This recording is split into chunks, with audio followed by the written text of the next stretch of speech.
Hello, everybody. This is Perry. Welcome to Rastermastergames podcast, episode 6. I'm here with the usual crew of Matt, Jalen, and Ricky. Yeah. Yep. Yeah.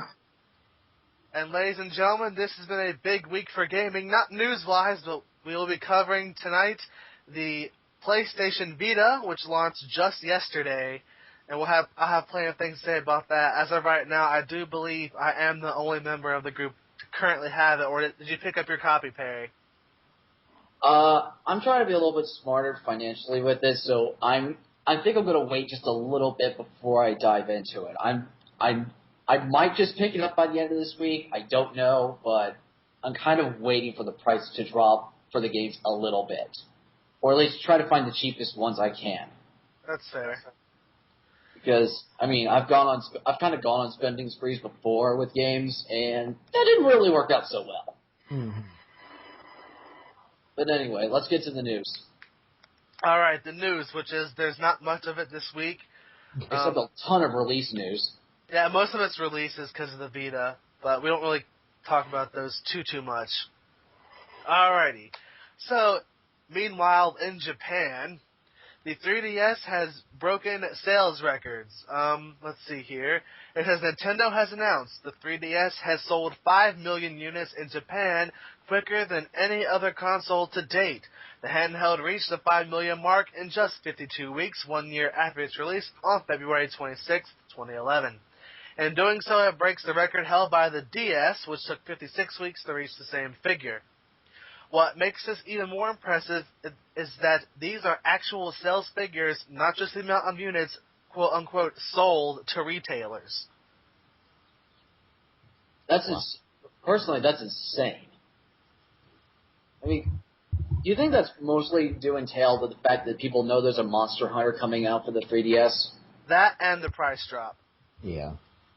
Considering, the price drop is definitely a factor into it. But with people, especially with the, I think last TGS conference, was it last October, I think?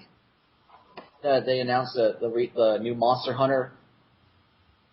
I think it was. Because that's supposed to be like a huge franchise in Japan. Oh, yeah. It really is.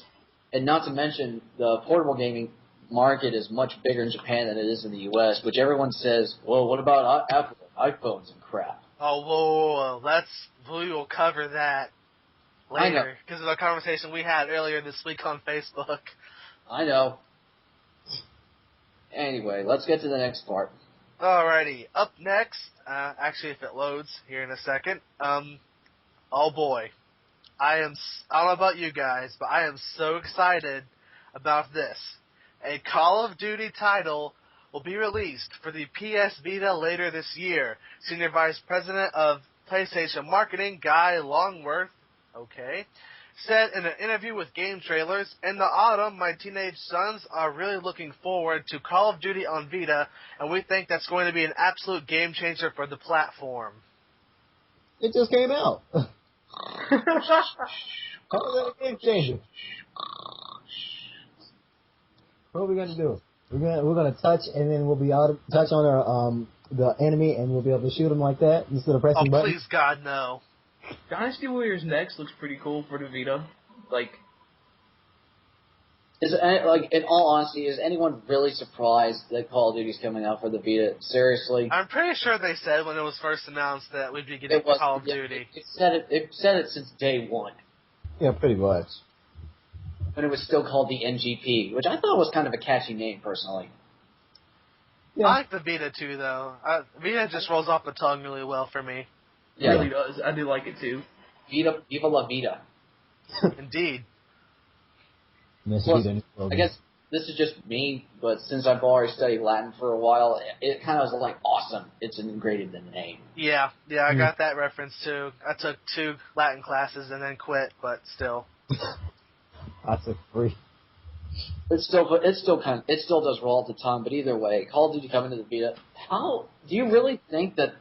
Do you guys think that it's going to be the so-called game changer that PlayStation's making it out to be? Think about who really plays Call of Duty games on the go. Everyone will now. Everyone who can afford them. I don't really know. I'm a little. Think about it. Most people and when I say most people, I'm thinking like Xbox fanboys. I mean, that is mostly like you could probably make Call of Duty an Xbox exclusive, and probably no one would be surprised by that. Yeah. I mean, think about it. They already released the DLC early for that system. It takes them forever to. They always do like special bundles whenever the system comes out. They always do crazy special editions for that. So I don't know. I really doubt that it's going to be that much of a system seller. I mean, if it is, it means more Vita sold, and I'm fine with that. But it just seems, I don't know, I'm a little puzzled by how much people are going to actually latch onto the idea that it's on the Vita. Now, if they could do something like Marvel vs. Capcom 3 or Wipeout, where you can do some like crossplay with your actual PS3 version of Call of Duty, that I can see being more appealing for the customer. I think what it's probably going to do is it's going to kind of